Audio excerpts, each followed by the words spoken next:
Hello, good evening, नमस्कार। मैं सतीश कुमार एक बार फिर से आपका हार्दिक स्वागत करता हूं आपके अपने यूट्यूब चैनल पे। देखिए दोस्तों, लास्ट वीडियो में हमने बात की थी कि गर्भावस्था में किस तरह से एक बालक का विकास होता है, जिसको हमने 3 चरणों में पढ़ा था। ठीक है, आज जो हम बात करेंगे वो हम बात करेंगे शेषवावस्था की। बालक के जन्म लेने के बाद की जो पहली अवस्था होती है, जिसे हम कहते हैं शेषवावस्था। शेषवावस्था, इसमें बालक का किस किस तरह से विकास होता है। ये जो शेषावस्था है, इसका टाइम ड्यूरेशन होता है जन्म से लेके 5 या 6 वर्ष तक की अवस्था। तो बालक के जन्म से लेके 5 या 6 वर्ष तक की अवस्था में बालक का किस तरह से विकास होता है। विकास में सबसे पहले हम इसको किस तरह से पढ़ेंगे। देखिए, सबसे पहले शेषावस्था के उपनामों को जानेंगे। उसके बाद हम इसके जितने भी विकास है, जैसे शारीरिक विकास, मानसिक, संवेगात्मक, सामाजिक, नैतिक और सबसे मोस्ट इम्पोर्टेंट भाषा विकास किस तरह से होता है, उन सब की हम बात करेंगे। ठीक है दोस्तों, तो चलिए बिना किसी देरी के स्टार्ट करते हैं। सबसे पहले बात करते हैं शेषावस्था को दिए जाने वाले उपनाम। ठीक है, सबसे पहले इसको कहा जाता है भावी जीवन की आधारशिला।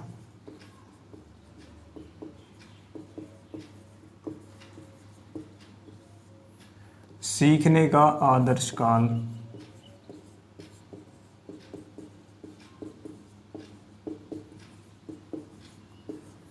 तीसरा उपनाम है तीव्र विकास की अवस्था।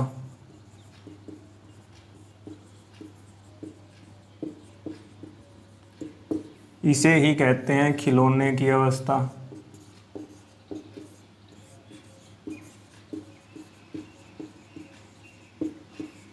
इसे ही कहते हैं उदासीनता की अवस्था।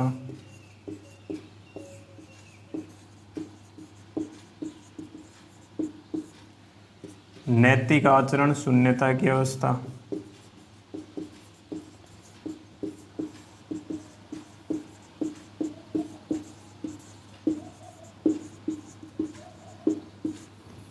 ठीक है दोस्तों, इसे ही कहते हैं कल्पनालोक विचरण काल की अवस्था।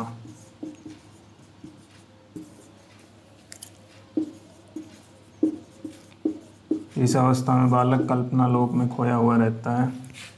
इसे कहते हैं इन्फेंसी।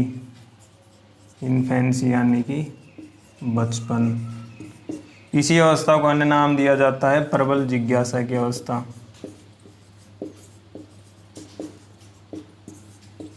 इस अवस्था में बालक प्रबल जिज्ञासु प्रवृत्ति का होता है, सब कुछ जानने की इच्छा रखता है। ठीक है, तो ये कुछ नाम दिए जाते हैं शेष अवस्था को। देखिए दोस्तों, सीखने का आदर्श काल किसने कहा था? वैलेंटाइन ने।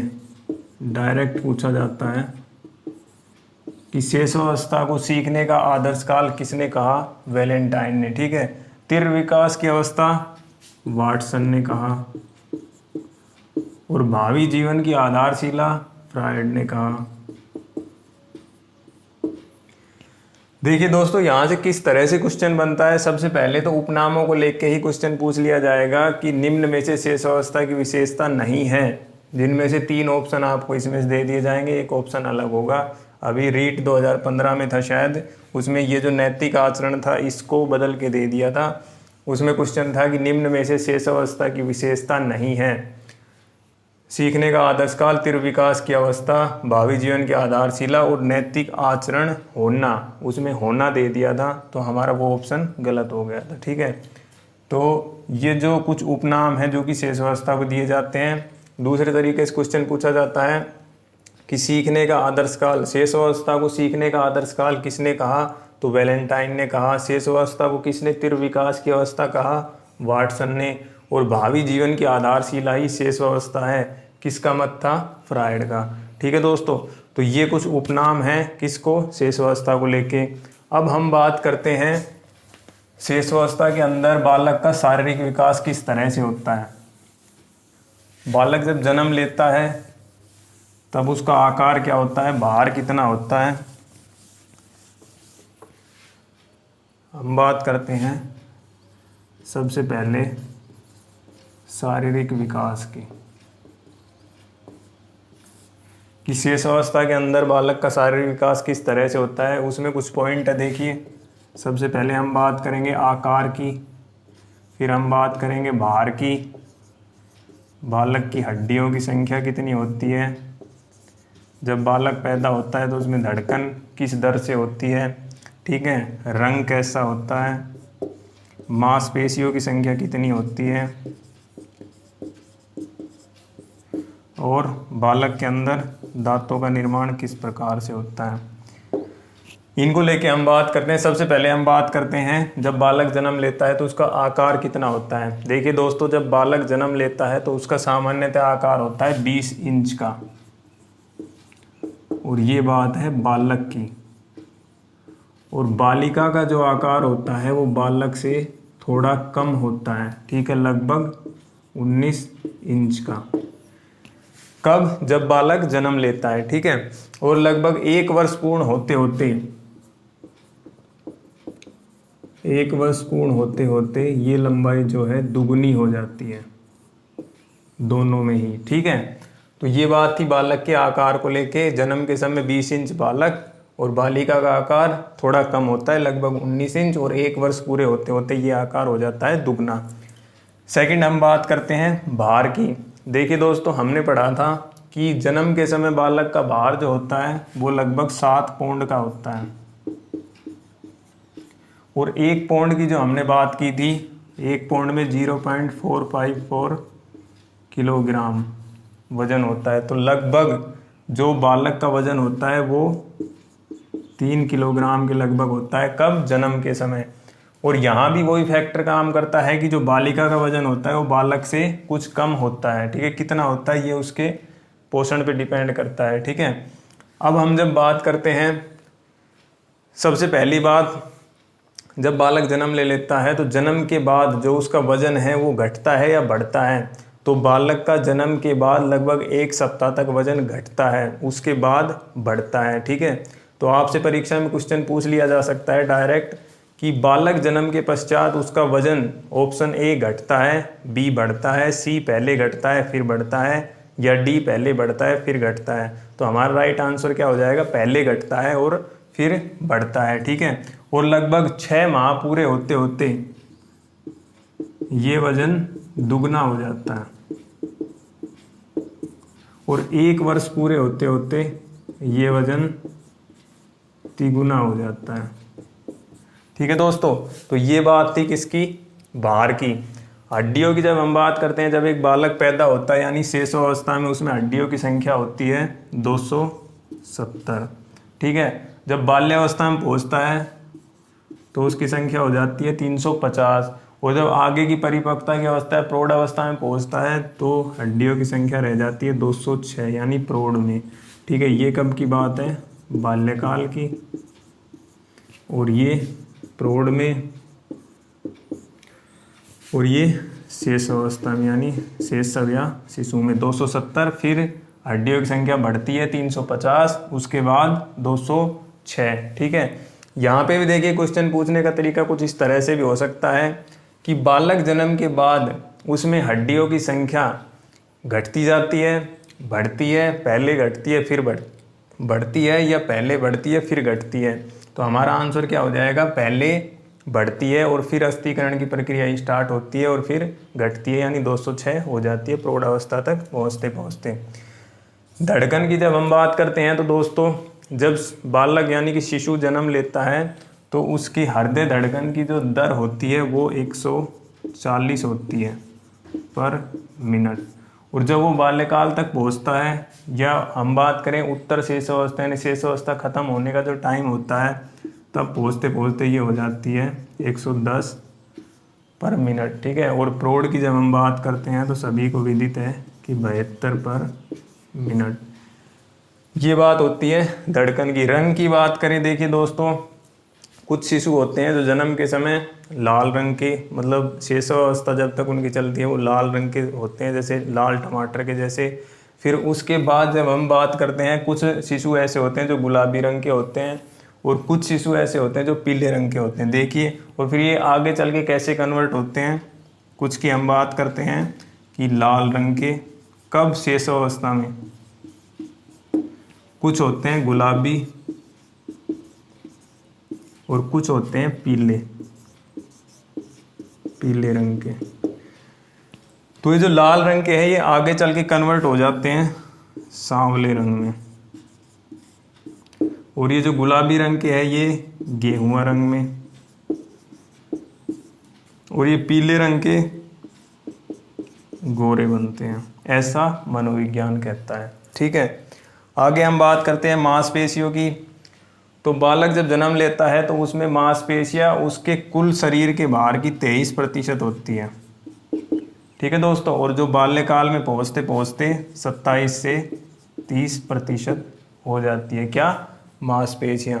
उसके बाद जब हम दांतों की बात करते हैं, देखिए दोस्तों, दांतों का विकास हमने पढ़ा था कि गर्भकाल में ही स्टार्ट हो जाता है। कब, गर्भकाल के लगभग 5वें माह में दांतों का विकास शुरू हो जाता है, लेकिन वो दांत ना तो निकलते हैं ना हमें दिखते हैं, लेकिन जबड़े के अंदर उनका विकास शुरू हो जाता है। अब वो दांत दिखते कब हैं, तो वो दांत दिखते हैं शिशुअवस्था में, यानी बालक जब जन्म ले लेता है उसके 5 माह के बाद। ठीक है, लगभग 5वें या 6ठे माह में बालक के दांत दिखने शुरू होते हैं। और सबसे पहले कौन से दांत दिखते हैं, ये जो आगे के जबड़े के नीचे वाले 2 दांत होते हैं, सबसे पहले ये दांत दिखते हैं। ठीक है, और ये शेष अवस्था जब खत्म होने को होता है, यानी शेष अवस्था के उत्तर काल तक आते आते एक शिशु में लगभग 20 दांत हो जाते हैं, और ये दांत कहलाते हैं अस्थायी,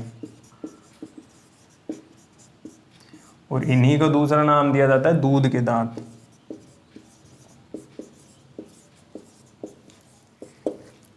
ठीक है दोस्तों, तो ये कुछ बात है शेष अवस्था में शारीरिक विकास किस किस तरह से होता है। सबसे पहले हमने आकार को देखा, बालक का आकार बालिकाओं के आकार से कम होता है। इसी तरह भार के लिए भी बालक का भार जो बालिका के भार से कम होता है, 1 वर्ष में दुगना हो जाता है आकार, 6 माह में भार दुगना, और 1 वर्ष में तिगुना हो जाता है। ठीक है, हड्डियों की बात की हमने, शेषों में 270, बाल्यावस्था में 350, और प्रौढ़ होते होते 206। धड़कनों की बात की शेषों में, बाल्यकाल में और प्रौढ़ में।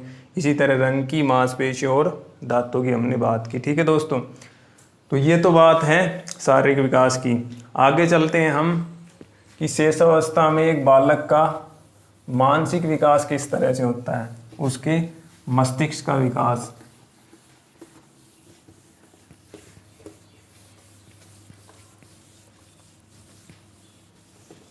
देखिए दोस्तों, मानसिक विकास की जब हम बात करते हैं तो हमें मस्तिष्क का भार भी पता होना चाहिए, एक शिशु के सिर का वजन कितना होता है वो भी हमें पता होना चाहिए। ठीक है,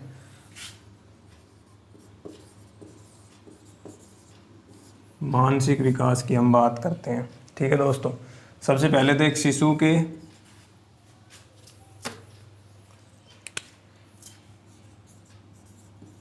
सिर का वजन कितना होता है और मस्तिष्क का वजन कितना होता है।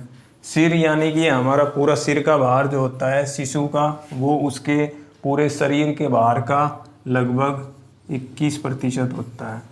ठीक है दोस्तों, और जो मस्तिष्क, हमारे जो दिमाग के अंदर जो मस्तिष्क है, सिर के अंदर मस्तिष्क है, वो शिशु में कितना होता है, 350 ग्राम। और ये बात है बालक की। और बालिकाओं का जो मस्तिष्क का भार होता है वो बालक से कुछ कम होता है। ठीक है दोस्तों, तो ये बात है मानसिक विकास की। मानसिक विकास के लिए देखिए दोस्तों, जन्म की बात आ रही है, मस्तिष्क की बात आ रही है, तो 2-3 मनोवैज्ञानिक है जिन्होंने मानसिक विकास को लेकर अपने अपने विचार दिए हैं। सबसे पहले हम बात करेंगे जॉन लॉक की।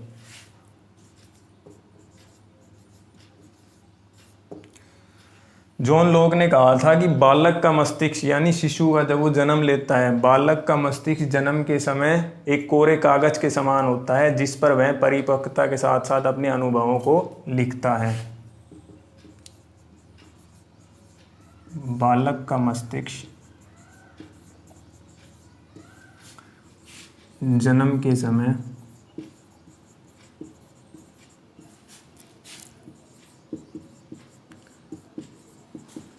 कोरे कागज के समान होता है, जिस पर वह परिपक्वता के साथ के साथ साथ अपने अनुभवों को लिखता है।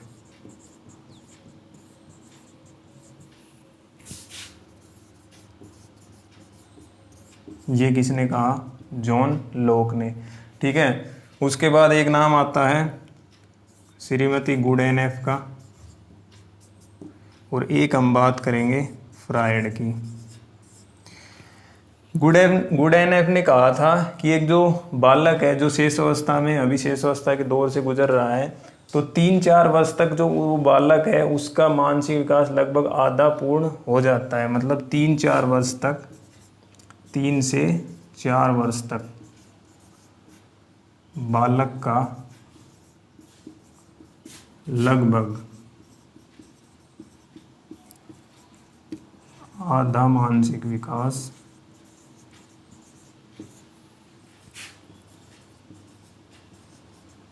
हो जाता है या विकसित हो जाता है। ये किसने कहा?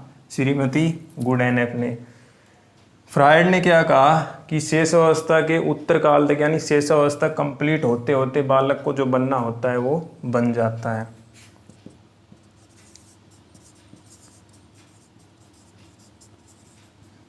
शेष अवस्था के उत्तर काल यानी कि 5 या 6 वर्ष तक की जो अवस्था है, उत्तर काल तक बालक को जो बनना होता है वह बन जाता है। कहने का मतलब है कि बालक का अधिकतम जो मानसिक विकास है वो शेष अवस्था में कंप्लीट हो जाता है, इन तीनों की परिभाषाओं को ध्यान में रखते हुए। ठीक है, अधिकतम मतलब लगभग 90% तक जो उसका मानसिक विकास होना होता है वो शेष अवस्था में कंप्लीट हो जाता है। ठीक है, तो ये बात थी कि शेष अवस्था में बालक का मानसिक विकास किस तरह से होता है। ठीक है, आगे चलते हैं हम। आगे हम बात करेंगे संवेगात्मक विकास।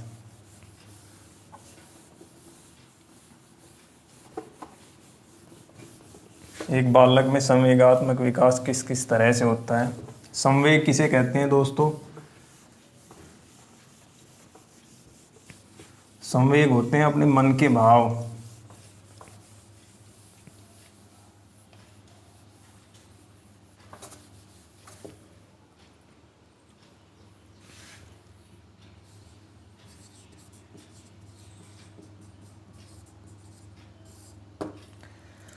देखिए दोस्तों, शेष अवस्था में संवेगात्मक विकास किस तरह से होता है। संवेग कुल 14 है। एक विद्वान हुए मैकडूगल, जिन्होंने संवेगों के बारे में बताया है कि 14 प्रकार के संवेग बताए हैं। प्रत्येक संवेग एक मूल प्रवृत्ति से जुड़ा हुआ होता है।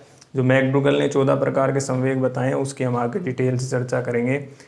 शेष अवस्था में जो संवेगात्मक विकास को लेकर जो इम्पोर्टेंट क्वेश्चन बनते हैं उसको हम यहाँ डिस्कस करते हैं। देखिए, सबसे पहले जो संवेग क्वेश्चन आएगा, शेष अवस्था में बालक में उत्पन्न होने वाला, सबसे पहले उत्पन्न होने वाला संवेग कौन सा है।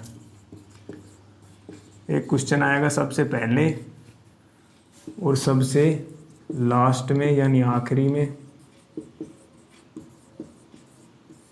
ठीक है, सबसे पहले जो बालक में संवेग उत्पन्न होता है वो होता है उत्तेजना। ठीक है, ये उत्तेजना नामक संवेग है, सर्वप्रथम उत्पन्न होने वाला संवेग है एक बालक में। और सबसे लास्ट में जो संवेग उत्पन्न होता है वो ईर्ष्या होता है। जन्म के समय बालक में किसी प्रकार का कोई संवेग नहीं होता। जन्म के बाद जो सबसे पहले उत्पन्न होने वाला संवेग उत्तेजना, सबसे लास्ट में ईर्ष्या। और क्वेश्चन इस प्रकार से आ जाए कि शेष अवस्था के अंदर सबसे सक्रिय संवेग कौन सा है। सक्रिय संवेग जो रहता है वो है क्रोध। तो ये 3 तरह के क्वेश्चन हैं जो बन जाते हैं अक्सर परीक्षा में कि सबसे पहले कौन सा संवेग उत्पन्न होता है, उत्तेजना, सबसे आखिरी में ईर्ष्या, और सबसे सक्रिय संवेग कौन सा रहता है, क्रोध। ठीक है, और ये जो सभी संवेग हैं, ठीक है, ये सभी संवेग लगभग 2 वर्ष पूरे होते होते बालक में पैदा हो जाते हैं। ठीक है, तो ये बात है संवेगात्मक विकास की। नेक्स्ट हम बात करते हैं नैतिक विकास की।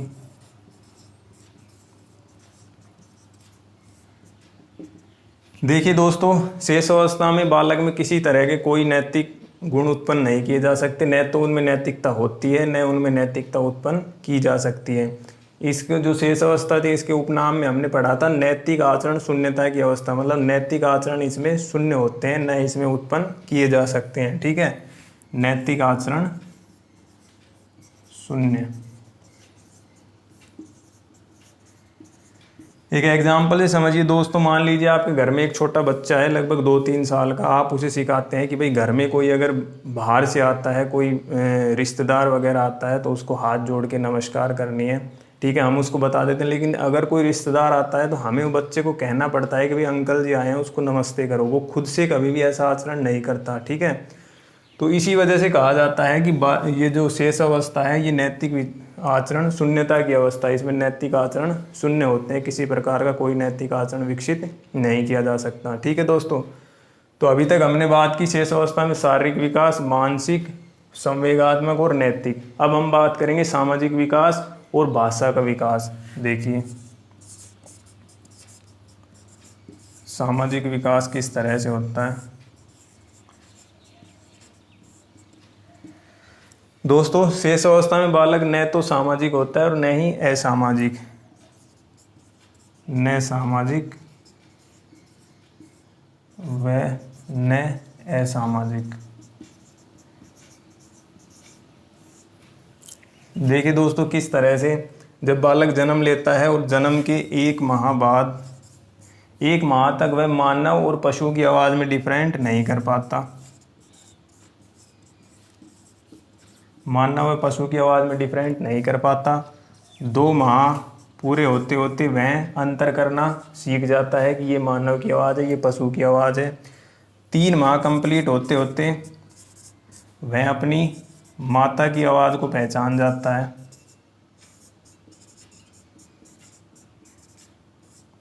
ठीक है दोस्तों, आगे चलते चलते 6 माह हो जाते हैं। 6 के बाद उसको 1 साल कंप्लीट हो जाता है और वो अपने परिवार के सभी सदस्यों को पहचानने लगता है। ठीक है, एक समय ऐसा आता है जब बालक अपनी जो माता है या अपने परिवार के समस्त सदस्य हैं उनमें अगर किसी पड़ोस का बालक आके उनकी गोद में जाने की कोशिश करता है तो उनको दूर हटाने की कोशिश करता है। ठीक है, उसमें आ जाता है एक आत्म प्रेम का भाव।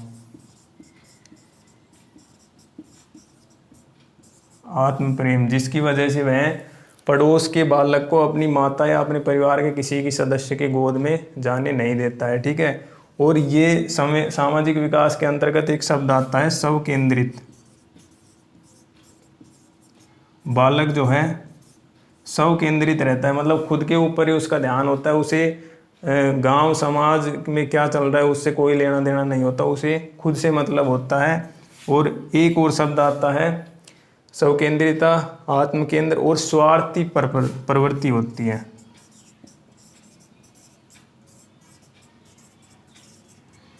बालक जो है सर्वाधिक स्वार्थी प्रवृत्ति का होता है कब? शेष अवस्था में। ये भी क्वेश्चन बहुत बार पूछा जा चुका है कि बालक सर्वाधिक स्वार्थी प्रवृत्ति किस अवस्था में दर्शाता है, तो शेष अवस्था में। ठीक है दोस्तों, अब जो हमारी लास्ट बात रह जाती है वो है भाषा विकास, जिससे पिछली बार ही रिट में क्वेश्चन पूछा गया था कि एक शिशु प्रथम सार्थक शब्द कितने माह में बोल पाता है।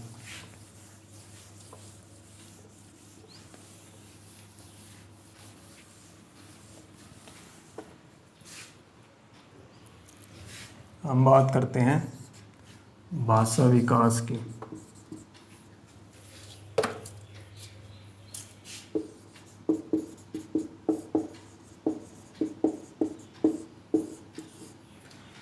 भाषा विकास किस तरह से होता है? देखिए दोस्तों, बालक जब जन्म लेता है उसमें किसी तरह की कोई भाषा नहीं होती। उसे अगर वो दुखी है या खुश है या किसी प्रकार के और भाव हैं तो वो सिर्फ रोक कर ही बताता है। ठीक है, इसे कहते हैं क्रंदन।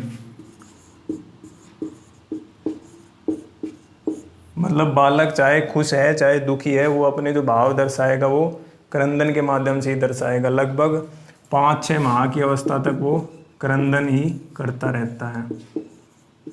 ठीक है दोस्तों, 5-6 माह से लेकर और लगभग 8 माह तक वो बलबलाना स्टार्ट करता है। कब? 5-6 माह से लेकर 8 माह तक। बलबलाना मतलब वो जैसे उसको कुछ भी चाहिए या कुछ भी कहना है तो वो स्वरों का इस्तेमाल करता है, आ ई ऊ आदि स्वरों का इस्तेमाल करता है, ठीक है। और लगभग 10 से 12 माह जब कंप्लीट हो जाते हैं तो बालक प्रथम सार्थक शब्द बोलता है। प्रथम सार्थक शब्द का प्रयोग, यही शब्द आया था दोस्तों रीट 2017 में कि बालक प्रथम सार्थक शब्द किस अवस्था में बोल पाता है। उसमें ऑप्शन थे 3 माह, 6 माह, 10 से 13 माह और 35 माह। तो हमारा ऑप्शन क्या हो जाता? 10 से 13 माह, ठीक है। ये 10 से 12 माह की अवस्था में प्रथम सार्थक शब्द बोल पाता है, ठीक है। और 10 से लगभग 13 माह कंप्लीट होते होते उसका जो शब्दकोश है वो बढ़ने लगता है, ठीक है। और 10 से 13 माह आते आते वो लगभग 2 सार्थक शब्दों को, 2 से 5 सार्थक शब्द बोलने लगता है। देखिए दोस्तों, ये तो बात ही प्रथम सार्थक शब्द। अब बात आती है कि प्रथम वाक्य कब बोल पाता है, तो वो 18 से 24 माह कंप्लीट होते होते हैं। वाक्य यानी 2 शब्दों को मिला के बोलना,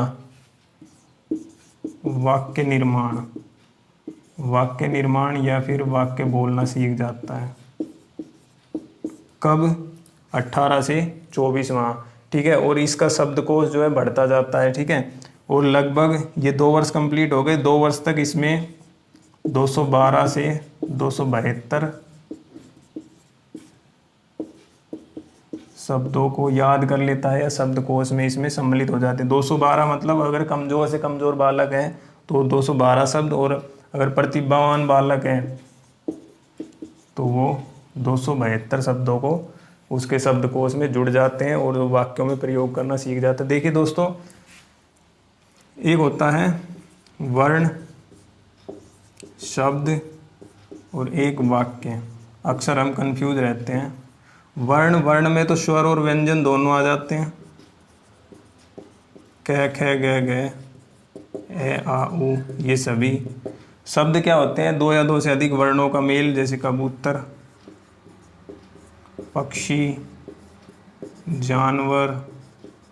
और वाक्य क्या होते हैं? 2 या 2 से अधिक शब्दों का जब मेल हो जाता है, घर चल, आगे बढ़, ठीक है, विद्यालय जाना है, तो ये क्या है? वाक्य है। तो प्रथम सार्थक शब्द जो बोल पाता है वो बोल पाता है 10 से 12 माह में, और जो प्रथम वाक्य का निर्माण कर पाता है वो लगभग 2 वर्ष की आयु पूरी कर लेता है, तब वो सार्थक शब्द बोल पाता है, ठीक है दोस्तों। तो ये बात है भाषा विकास को लेके। तो आज हमने बात की कि शेष अवस्था में किस तरह से बालक का विकास होता है। सबसे पहले हमने शेष अवस्था के उपनामों को जाना, उसके बाद शेष अवस्था में शारीरिक विकास किस तरह से, मानसिक, सामाजिक, नैतिक, संवेगात्मक, भाषाई विकास, ठीक है, इन सब को हमने जाना। तो ये बात थी शेष अवस्था को लेके, जहाँ से बहुत बार क्वेश्चन पूछ लिए जाते हैं, ठीक है। इसके बाद जो हमारी अगली बात होगी वो बाल्यावस्था को लेके होगी, ठीक है। बहुत बहुत धन्यवाद मुझे सुनने के लिए। आज के लिए इतना ही काफ़ी। जय हिंद।